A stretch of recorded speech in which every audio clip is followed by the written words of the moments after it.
Your child looks at you and says, I can't. Not I won't. Not I don't want to. I can't. They're standing in front of their backpack. Everything they need is right there, but they're frozen. You feel the familiar urge rise in your chest. The urge to step in, to remind, to guide, to push, because if you don't, nothing will move forward. And in that moment, you're not just helping your child.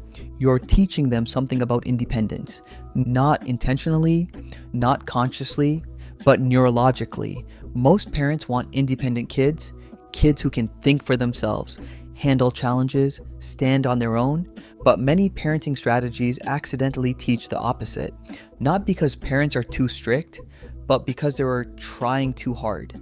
Scandinavian parenting takes a radically different approach, not by demanding independence, not by rewarding it, not by punishing dependence, but by creating the conditions where independence emerges naturally. And today, I want to walk you through the core Scandinavian method that raises independent kids without pressure, without punishment, and without power struggles. I'm Dr. Leo. Welcome to Parenting Made Simple.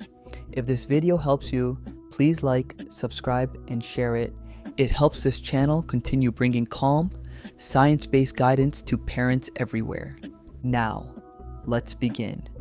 Let's clear up a common misunderstanding. Independence is not a trait you demand. It's not something you push into a child. Independence is a developmental outcome. And like all development, it happens only under certain conditions. Yet many parents try to teach independence through pressure. Hurry up. Do it yourself. You're old enough. The words sound empowering, but the emotional tone often isn't. And children don't respond to words. They respond to nervous systems. When independence is demanded under stress, the child's brain reads it as threat. And the moment the brain feels threatened, independence shuts down. Scandinavian parenting starts from a different belief. Children want to be capable. They don't resist independence because they're lazy. They resist it because the environment feels unsafe. Unsafe doesn't mean dangerous, it means emotionally overwhelming. Too much pressure, too much urgency, too much correction. So instead of pushing independence, Scandinavian parents focus on one thing: lowering pressure until the child can step forward on their own. Your child is getting dressed. They're moving slowly, distracted, half done. You glance at the clock. Your body tightens. You say, "Come on, we're late." They freeze. You repeat it. They move even slower. Eventually, you step in, you grab the clothes, you finish the job, and once again, independence disappears. Not because your child refused it, but because pressure shut it down. In Scandinavian households, the environment is designed to invite independence, not through words, through structure. Clothes are laid out simply, choices are limited, transitions are predictable, and most importantly, time pressure is reduced wherever possible, because independence cannot grow under constant urgency. Children need mental space to initiate action. The Scandinavian method can be summarized in one sentence: remove pressure, then step back. Not forever, not completely, just enough. When pressure drops, something interesting happens. The child's nervous system settles. The prefrontal cortex comes online. Motivation returns. And suddenly, they move. Not because they were told to, but because they could. Punishment is often used to force independence. If you don't do it, you lose this. You'll regret it. This is your consequence. But punishment teaches compliance, not capability. It creates external motivation, fear-based action, and fear-based action collapses the moment pressure disappears. Scandinavian parenting avoids punishment not because it's too soft, but because it's neurologically inefficient. Punishment activates the stress response. Stress blocks learning. A child cannot take initiative if they feel judged. They cannot experiment if they fear getting it wrong. Scandinavian parents normalize mistakes. Mess is expected, delays are tolerated, learning is prioritized over efficiency. This doesn't mean chaos, it means patience.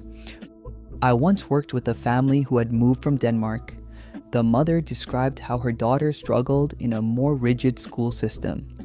At home, she had been trusted, given space, allowed to try. At school, she was corrected constantly. The child didn't become defiant, she became quiet. When pressure returned, independence disappeared. When safety returned, so did initiative. Scandinavian parenting places enormous trust in children. Not blind trust, developmental trust, the belief that children will step forward when they are ready and supported. This trust communicates something powerful. I believe you can handle this, and children tend to rise to that belief. In this model, the parent's role is not to push. It's to design the environment, to remove unnecessary obstacles, to simplify choices, to slow the pace, and then to wait. Waiting is hard, but waiting is where independence grows. Many parents feel anxious stepping back. Silence feels like neglect. Inaction feels irresponsible. But stepping back is not abandonment. It's confidence in your child's capacity. Start small. Choose one routine: morning dressing, homework, cleaning up, reduce instructions, reduce urgency, reduce commentary, say less, watch more. Let your child surprise you. If nothing happens, that's information. It tells you the task may still be too big. So you adjust the environment, not the child. Smaller steps, clearer structure, less pressure. Then you step back again. This method does not mean you're on your own. Support is always available, but it is responsive, not controlling. The child leads, the parent supports, not the other way around. Children raised this way tend to develop internal motivation, confidence in problem solving, emotional regulation, willingness to try. They don't wait to be told. They don't fear mistakes, they act. If there's one lesson Scandinavian parenting offers, it's this: independence doesn't come from pressure, it comes from trust. Punishment doesn't build capability, safety does. When children feel calm, they move forward. When they feel trusted, they try. I'm Dr. Leo. This is Parenting Made Simple. If this video helped you, like, subscribe, and share it with another parent. And remember, your child doesn't need to be pushed. They need space to step forward on their own.